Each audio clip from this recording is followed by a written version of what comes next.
ఓట్ల పండుగ వచ్చేసింది. 5 ఏళ్లకోసారి వచ్చే పండుగ మరోసారి ఓటుకు ఆహ్వానం పలుకుతోంది. కుల మతాలకు అతీతంగా ప్రభుత్వాన్ని ఎన్నుకోమని కోరుతోంది.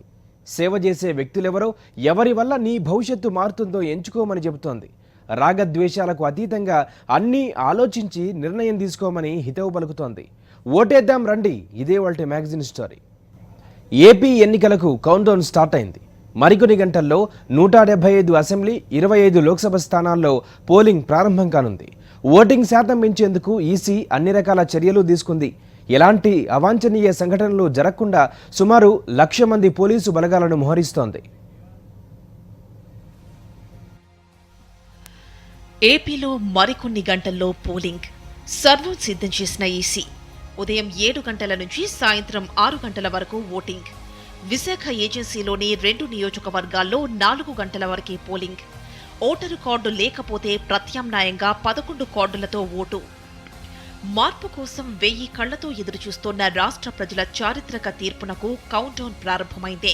గురువారం ఉదయం 7 గంటల నుంచి సాయంత్రం 6 గంటల వరకు పోలింగ్ నిర్వహించేందుకు ఎన్నికల అధికారులు సర్వం సిద్ధం చేశారు. అరకు లోక్సభ స్థానం పరిధిలోని అరకు వ్యాలీ, పాడేరు అసెంబ్లీ నియోజకవర్గాల్లో ఉదయం 7 గంటల నుంచి సాయంత్రం 4 గంటల వరకే పోలింగ్ జరగనుంది. ఇదే లోక్సభ స్థానం పరిధిలోకి వచ్చే కురుప, పార్వతీపురం, సాలూరు, రంపచోడవరం అసెంబ్లీ నియోజకవర్గాల్లో ఉదయం 7 గంటల నుంచి సాయంత్రం 5 గంటల వరకు పోలింగ్ నిర్వహించేందుకు అధికారులు అన్ని ఏర్పాట్లు పూర్తి చేశారు. ఏజెన్సీ ప్రాంతాల్లో మావోయిస్టుల ప్రాబల్యం ఉన్నందున చీకటి పడక ముందే అక్కడి నుంచి ఈవీఎంలను సురక్షిత ప్రాంతాలకు తరలించేందుకు వీలుగా పోలింగ్ సమయాన్ని తగ్గించినట్లు ఈసీ వర్గాలు చెబుతున్నాయి. ఏజెన్సీ ప్రాంతాలు మినహా మిగతా ప్రాంతాల్లో సాయంత్రం 6 గంటలకు క్యూలో ఉన్న వారందరికీ ఓటు హక్కు వినియోగించుకునే అవకాశం ఉంటుంది. 2019 జనవరి నాటికి ఆంధ్రప్రదేశ్ జనాభా 5,30,00,000. అందులో మార్చి 25 నాటికి 3,93,45,717 మంది ఓటర్లు ఉన్నారు. వారిలో పురుషులు 1,92,62,339 అయితే మహిళా ఓటర్లు 1,98,79,421 మంది ఉన్నారు. థర్డ్ జెండర్ ఓటర్లు 3,957 మంది ఉన్నారు. ఏపీలో పురుషుల కంటే సుమారు 4.5 లక్షల మంది మహిళా ఓటర్లు అధికంగా ఉన్నారు. జిల్లాల వారీగా చూస్తే తూర్పు గోదావరి జిల్లాలో అత్యధికంగా 42,04,436 మంది ఉన్నారు. విజయనగరం జిల్లాలో అతి తక్కువగా 18,18,113 మంది ఓటర్లున్నారు. నియోజకవర్గాల్లో అత్యధికంగా గాజువాకలో 3,09,326 మంది ఓటర్లుండగా పెడనలో అతి తక్కువగా 1,66,177 మంది ఓటర్లున్నారు. ఏపీలో మొత్తం పోలింగ్ స్టేషన్లు 45,920 ఉండగా అర్బన్ పోలింగ్ స్టేషన్లు 7,973, రూరల్ పోలింగ్ స్టేషన్లు 37,947. 15 మంది కంటే ఎక్కువ మంది అభ్యర్థులు పోటీలో ఉన్న నియోజకవర్గాల్లో 2 ఈవీఎంలను ఏర్పాటు చేస్తున్నారు. 30 మంది కంటే ఎక్కువ మంది అభ్యర్థులు పోటీలో ఉన్న గుంటూరు వెస్ట్, మంగళగిరి నియోజకవర్గాల్లో 3 ఈవీఎంల ద్వారా పోలింగ్ నిర్వహిస్తారు. ఎక్కడైనా ఈవీఎంలలో సాంకేతిక సమస్యలు తలెత్తితే వెంటనే స్పందించేందుకు బీహెచ్ఈఎల్ నుంచి 600 మంది ఇంజనీర్లను సిద్ధంగా ఉంచారు. సమస్య వచ్చినప్పుడు గంట వ్యవధిలోనే ఈవీఎంలను మార్చడం లేదా సాంకేతిక లోపాలను సరిదిద్దడం చేస్తారు. ఇందుకోసం 20% ఈవీఎంలను, 30% వీవీప్యాట్లను అదనంగా సిద్ధం చేసి ఉంచారు. ఓటు వేయాలంటే ఖచ్చితంగా ఏదో ఒక గుర్తింపు కార్డ్ తప్పనిసరిగా ఉండాల్సిందే. అందుకే ఓటరు గుర్తింపు కార్డు లేకపోయినా 11 ప్రత్యామ్నాయ కార్డుల ద్వారా ఓటు వేయవచ్చునని ఈసీ మార్గదర్శకాలు జారీ చేసింది.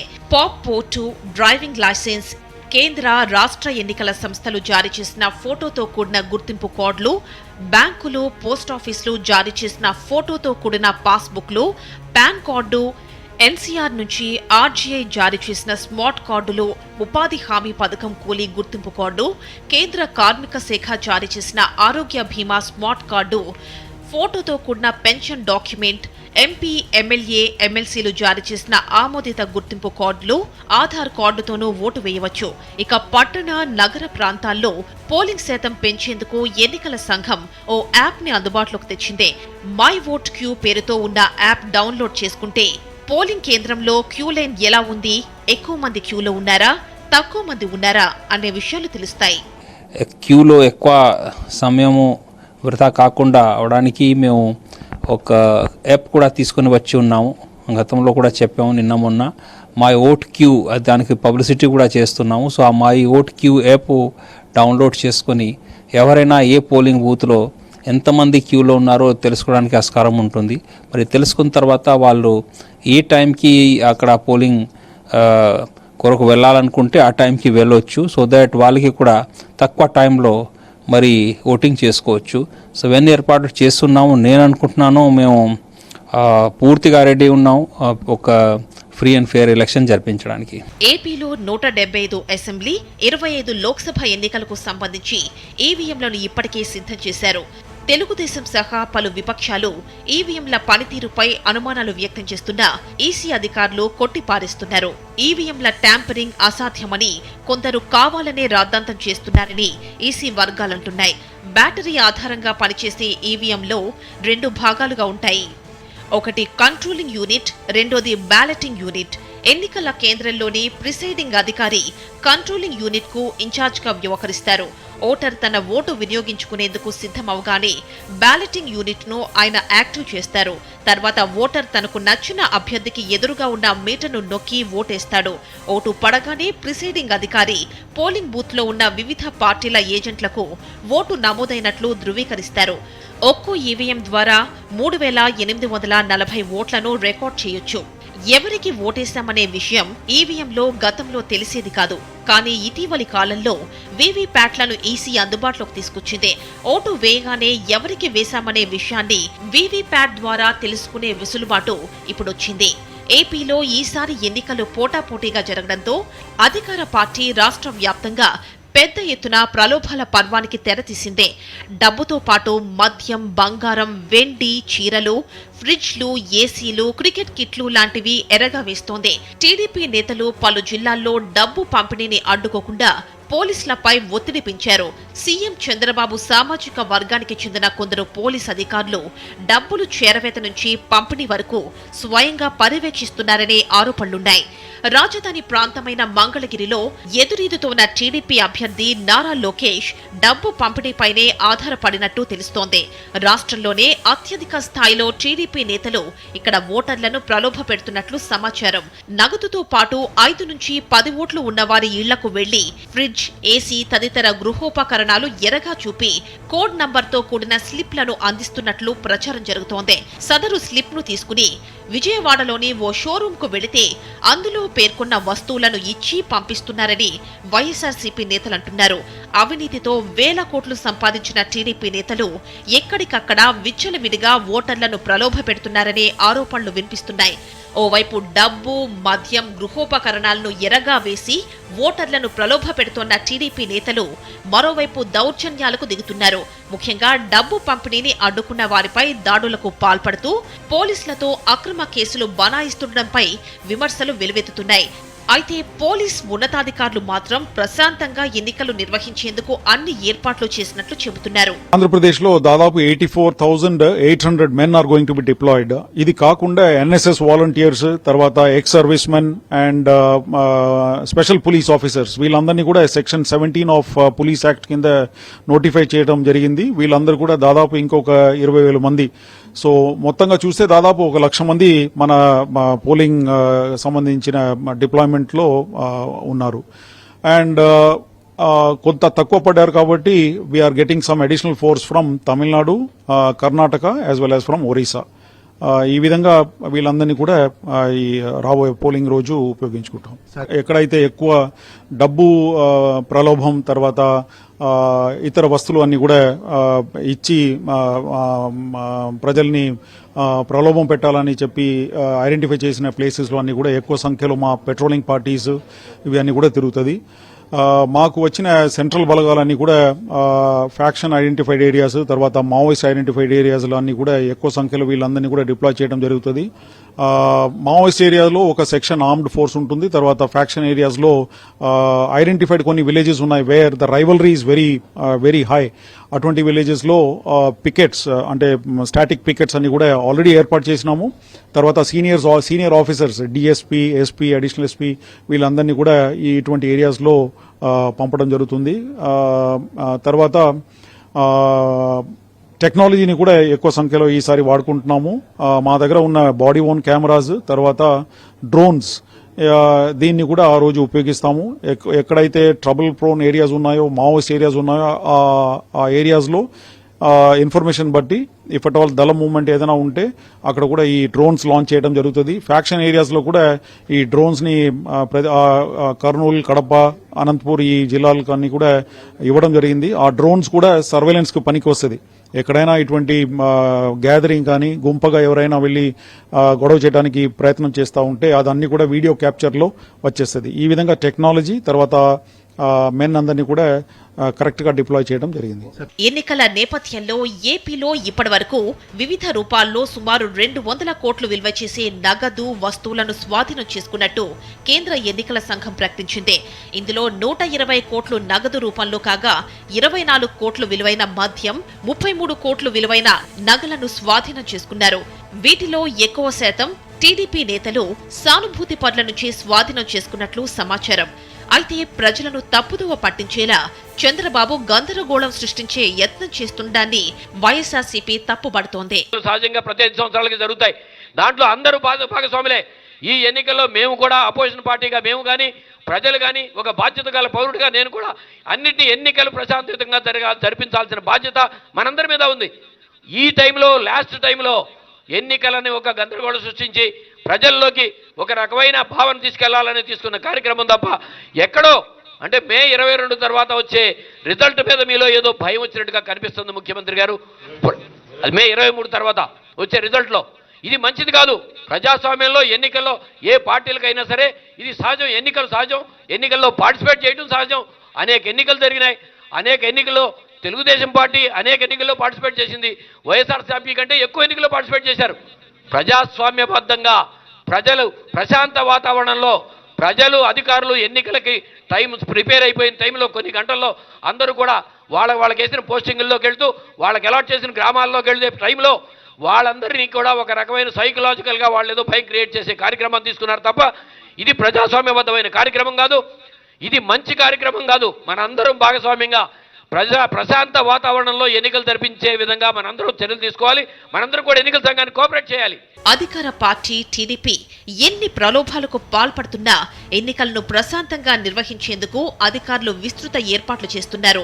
ప్రతి ఒక్కరూ తమ ఓటు హక్కును వినియోగించుకోవాలని పిలుపునిస్తున్నారు. ప్రభుత్వాలను మార్చే శక్తి ఓటుకే ఉంది. వివరాలు చిన్న బ్రేక్ తర్వాత చూద్దాం. Stay with us. Welcome back.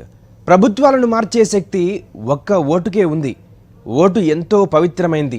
ప్రతి ఒక్కరూ ఓటు హక్కు వినియోగించుకుంటేనే ప్రజాస్వామ్యం పరిఢవిల్లుతుంది. అందుకే అందరూ ఖచ్చితంగా ఓటు హక్కు వినియోగించుకోవాలని ప్రజాస్వామ్యవాదులు, మేధావులు పిలుపునిస్తున్నారు. ఓటు అనేది అత్యంత శక్తివంతమైన ఆయుధం. ప్రభుత్వాలను మార్చే శక్తి ఓటుకే ఉంటుంది. 5 ఏళ్లకోసారి జరిగే ఎన్నికలు మన గతిని మార్చేస్తాయి. మంచి నేతలను ఎన్నుకుంటే భవిష్యత్ బాగుంటుంది, లేకుంటే అంధకారమవుతుంది. కుల, మత, ప్రాంత, లింగ, జాతి, భాష, ఆర్థిక భేదభావం లేకుండా దేశంలో నివసించే మేజర్ అయిన ప్రతి యువతి యువకుడికి రాజ్యాంగం ఓటు హక్కు కల్పిస్తోంది. 125 కోట్ల జనాభా ఉన్న మన దేశంలో సుమారు 100 కోట్ల మంది ఓటర్లున్నారు. అయితే ఇందులో 50 కోట్ల లోపు ఓటర్లు మాత్రమే ఓటు హక్కు వినియోగించుకుంటున్నారు. పట్టణ ప్రాంతాల్లోనైతే మరీ దారుణం.